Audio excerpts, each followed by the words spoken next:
Hi, all of my It's Lifey friends and family. I'm so glad that you are all here to learn and grow with some of my favorite people, all whom are experts in their own ways and can help you on this really difficult journey of widowhood. So today I have with me Joanna Barrett, and I will let her introduce herself, but Joanna's really special to me. She and I worked really closely on my October widow wellness retreat. And she is like a wealth of information and ideas and coping mechanisms. And we'll touch them now, but obviously, we'll also talk about ways that you can get back in touch with her if you're looking for more. So I'll turn it over to her. I'll let her introduce herself and her credentials and what she does, and then we'll just go from there. Oh, perfect. Jennifer, thank you for having me. I am so honored and grateful to be here and to see you and be part of the community again. I'm Joanna Barrett. I am a licensed mental health counselor. I'm also a yoga instructor. I'm a licensed professional counselor. So, all that to say, I'm in the wellness industry and I focus on working primarily with women, although I do work with men as well as teenagers who need some support, whether it's because they're going through a big life transition or they're having some anxiety or depression, or they've had a big loss in their life and just need some support on their journey. I'm here for that.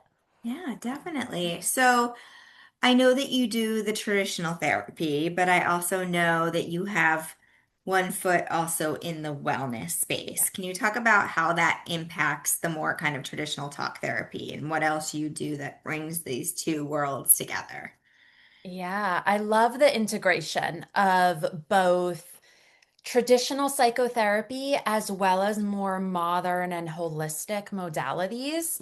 So, talk therapy is very cognitive, it's very much in the head. And I believe, and research has shown that trauma is stored in the body, and our bodies hold so much and so much wisdom. And so I like to infuse the two together. And that could be through different mechanisms. Specifically, I love yoga therapy, introducing body-based practices through yoga and psychology. Um, I'm also a writer, so I love to have my clients do different writing activities. They find them so insightful and helpful. Um, and sometimes it's, getting in touch with a part of yourself. So a part that lives in the body. It's not necessarily in the head. Right, Yeah. absolutely. How did you get started doing this? What's your like we share all our stories, or I share Yeah. my story all the Yes. time, but what was your like I need to do this work kind of moment? Well, so after college, I was stressed and depressed and overwhelmed and on the brink of being suicidal.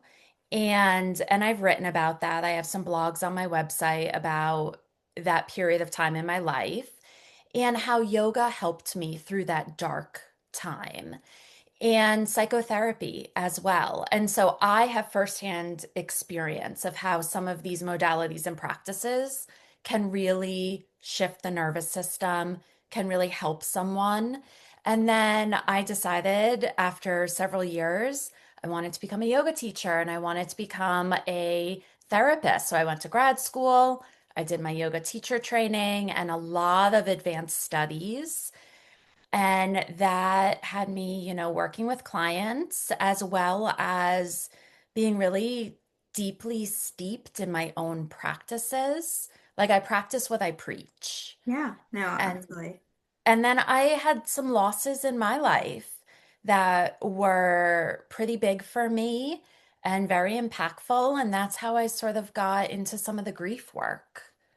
Yeah, I think I think it's really important. It's not mandatory for everybody who works in psychotherapy to have gone through their own Right. stuff as Mhm. well. Obviously, it's not Right. mandatory, but I think having that connection Mhm. and it's like the work that I do. I don't have any sort of degree or coaching certification, but just having gone through it allows me to connect with other widows who have gone through it too. And I've seen that to be really profound. So I appreciate your honesty Yeah. in Yeah. sharing that and, kind of giving that context.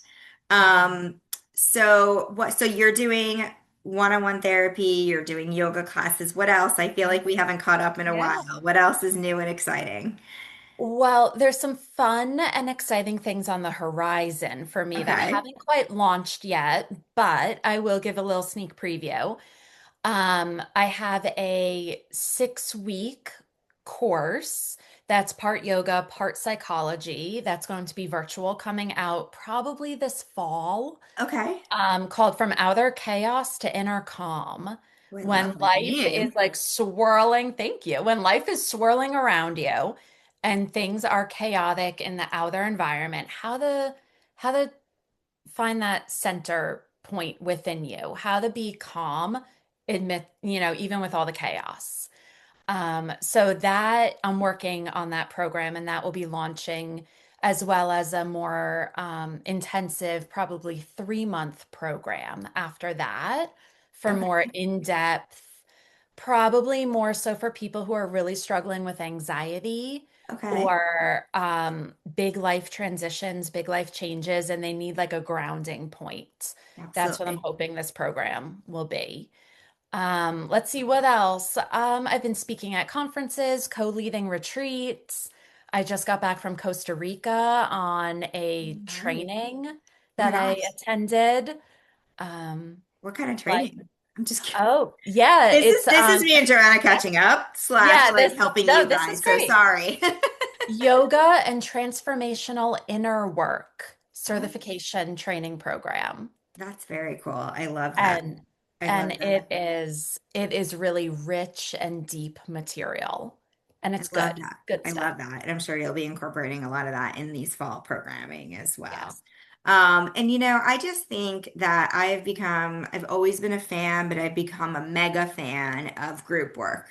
Yes. Um, I myself am going through a pretty big mental health program that's all group work. Mhm. Obviously, when I'm with my widow sisters on our retreats, it's a lot of group work, even the virtual support groups, like all of that, like community work is so important. So I love that you're adding that to your Yes. world.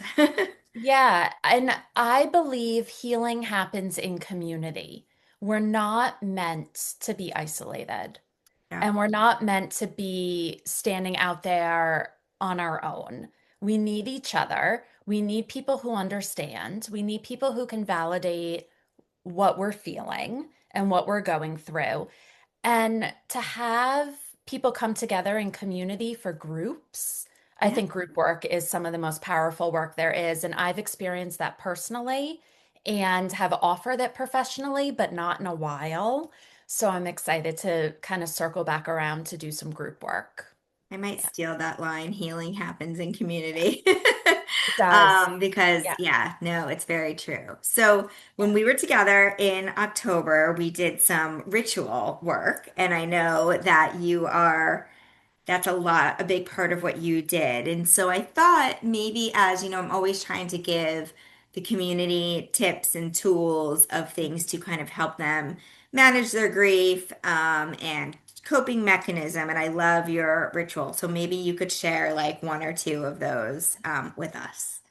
Yeah, of course. I think anything can be a ritual. It's about the intention that we set behind it, just to make it a special moment. And having, lighting a candle can be a ritual. Yeah. Having a hot cup of tea can be a ritual, right? And one of the practices that I offer to my clients, as well as I offer that on the retreat, was to write a letter. And there's so many different ways of using journaling and writing as ritual. So I'll offer a few ways that people can use, and kind of play around with and see what resonates. Because what resonates for one person may not resonate for another, Of right? course. Yeah. So in terms of letter writing, you can write a letter to your future self, right? About who she is, what she's doing, what her life looks like a year from now, 5 years from now, right? And really get to know who this future you is and write her a letter. And maybe you even seal it up, put a date on it of when you're going to open it, put a note in your electronic calendar and a little reminder of where the letter is, right? Right, right. And Important part. it's in the top desk drawer. Right, right. Um, and open the letter at that point and see what your visions were for yourself, a year back or a year in the future. Another really great activity to do is write a letter, and there's different ways of doing this.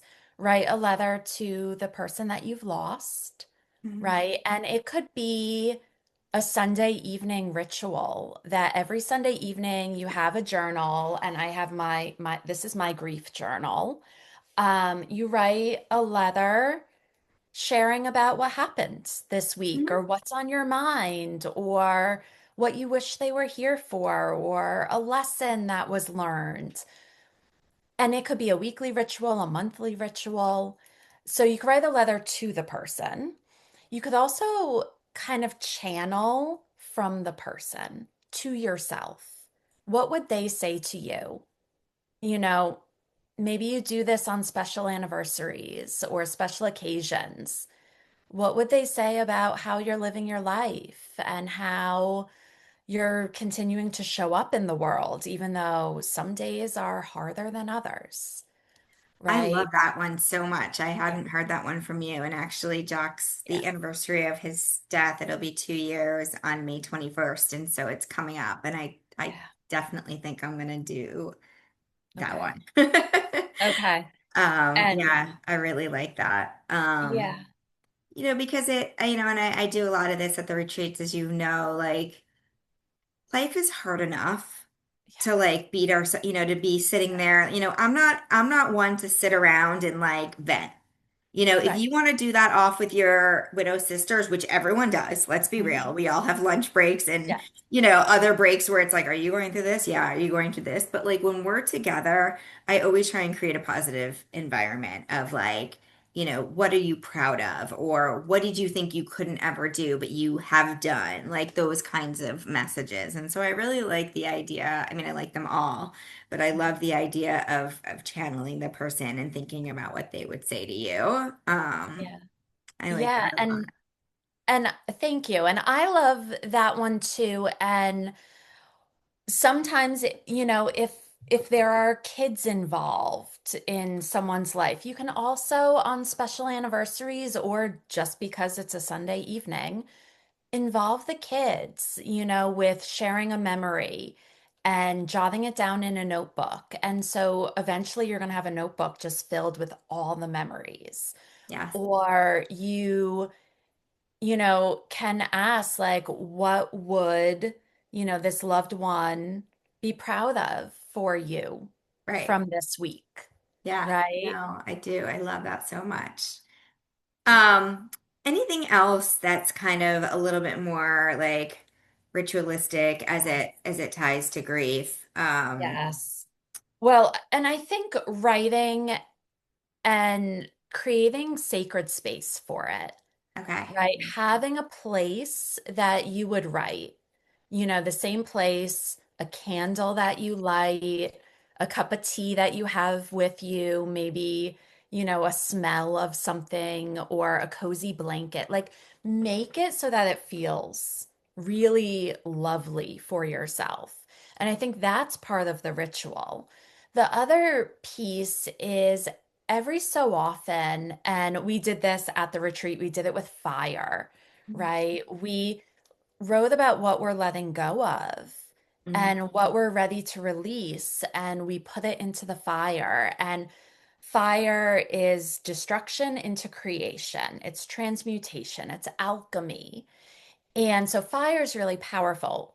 And we don't always have the ability to light a fire You don't and have a bonfire every night? Come on. no, no. And, and it's not always safe to burn Right, things. And also, depending on where you live, you may also have restrictions right, of lighting fires. right, right, And so, um, other great things to do that still have that kind of feeling behind them is writing on dissolvable paper and putting it into a bowl of water. Like you get a sacred bowl, you fill it with water, you write on your paper and you dissolve it. Or you dig a hole in the ground and you bury you return your writing to the earth. You right. bury it for it to then be composted. Right. And I love, one of the sessions we had at the retreat last weekend was about grounding in the earth and Mm. how healing it is and kind of rooting. We went through a meditation where it's you're rooting yourself and your roots are kind of like an Mhm. octopus almost and coming into the earth and going way deep. And so I think that there's like a tie between giving yourself over, letting go these things that you've been holding on to and giving them to the earth to heal you. Yes. So yes, I really love that one as well. Yeah. Um, is there anything else that you can kind of think about in your practice, outside of perhaps the ritual and world that is just something that you love to do with people or I know when you came to the retreat. In fact, I know what we should do. We should have a Joanna's list of like, activities that help you heal because you had so many of them Oh my when gosh, we were I can together. put together a list Yeah, that and would you be can so provide cool. that as a resource. Yeah, that would be really cool. But just while we're here in this conversation, I don't want to put any pressure on you, but like if there's anything else that you can think of that, you find, that really helps people who're going through these like big transitions. Yeah. I mean, there's so much. I think yoga can be really helpful because we breathe, we ground, we move our bodies, we move the energy, especially if there's trauma, if there's loss, there's grief, it's stuck in the body. And so that moving through a yoga practice can be really helpful. The other thing is put on some music and dance. Just move your body. I love And that. it could We did be Journey any. Dance again this weekend. Yes.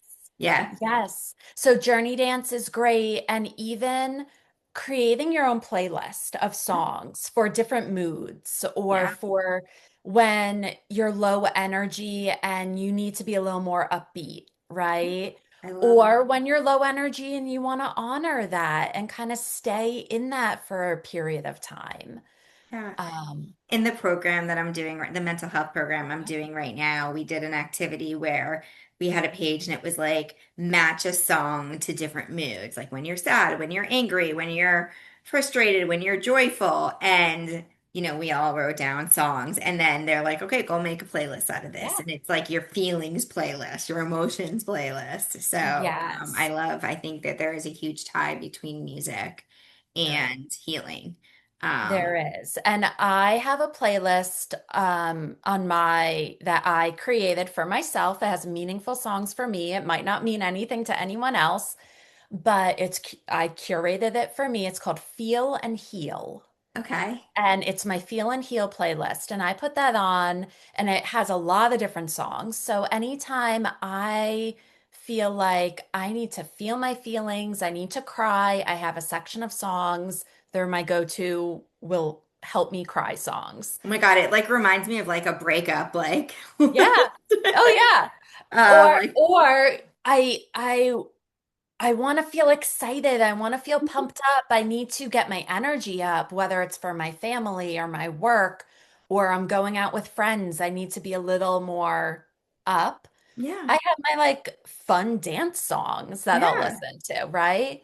Or if I'm angry, I've got some angry songs too. I got to feel it and heal it. yeah. No, I love that. I love that. So we've talked about writing and the different prompts, and I think that's really helpful because a lot of people, want to journal or hear that they should journal, but having those prompts of channeling your person and what they would, say to you about your accomplishments of that week or that month, or, the whole process of letting go. Here are the things that I want to let go of and bearing them or dissolving them. I think those are, really great. And then, the yoga piece. I know a lot of people who found incredible transformation through yoga. In fact, it's been at the top of my list for a really long time. So we're gonna I get some know. support for that. The other thing that is so helpful, no matter what the thing is, whether it's going to the gym, or it's going food shopping, or it's cooking, it's journaling, whatever it is, having a buddy system, I find for Like an accountability accountability. partner. Having the accountability, having that buddy there with you, whether or not they're working on the same thing as you, just being able to text someone and say, I'm going to write in my journal today. I'll text you when I'm done. Mhm. Right. And you have the accountability and you've put it out into the universe that you are going to do this thing. You're committed to it. Yes. And then also to have someone follow up with you, and someone that you can share with who can witness you and see you Yeah. and check in on you if you haven't done it, right? You Right. need that Right. accountability. And maybe they're working on like getting out of bed and going grocery shopping every Hmm. week. Hmm. Then it's like they say, I'm going to go grocery shopping tomorrow. Will you check in on me and make sure I've bought, my family fresh produce? Right. And it's, Right. yeah, of course. Simple. Simple. It doesn't Simple. have to be like a whole complicated, Yeah. I'm gonna do yoga and then I'm going to cook dinner and then I'm gonna go outside for a walk and then, it's like you don't have to do Simple. everything. Like baby Pick steps. one thing. Yeah. Pick one thing. Exactly. And having the accountability partner, I think, can be really supportive. And community, we heal in community. We Yeah. need people. Yeah. No, I agree. Well, thank you so much. Tell everybody, and I'll post this as many places as I can, as you know, where people can find you and when the time comes, perhaps sign up for your groups in the fall. Um, where Yeah. can people find you? So my main website is my name, joannabarrett.com. I also have a newer website called joannabarrettyoga.com, and that's where a lot of the programs are going to be kind of housed. Okay. I'm on social media too, Instagram and Facebook. I have professional pages. Joanna Barrett Wellness is the handle. You can connect with me on LinkedIn too if you're Yeah, there. Jen, you can give out my email to of anyone in your course. community if they want to reach out to me directly, you know, And and do I'm you around. do virtual therapy? Yes. Okay, that's great to know. Because I Yep. can And just think yoga. I'm already like thinking of some people that I think you'd be a great fit Yeah. for. So, absolutely. Well, Yeah. thank you so much for your time and your commitment. You've been such an amazing partner through this, and I appreciate all of your suggestions.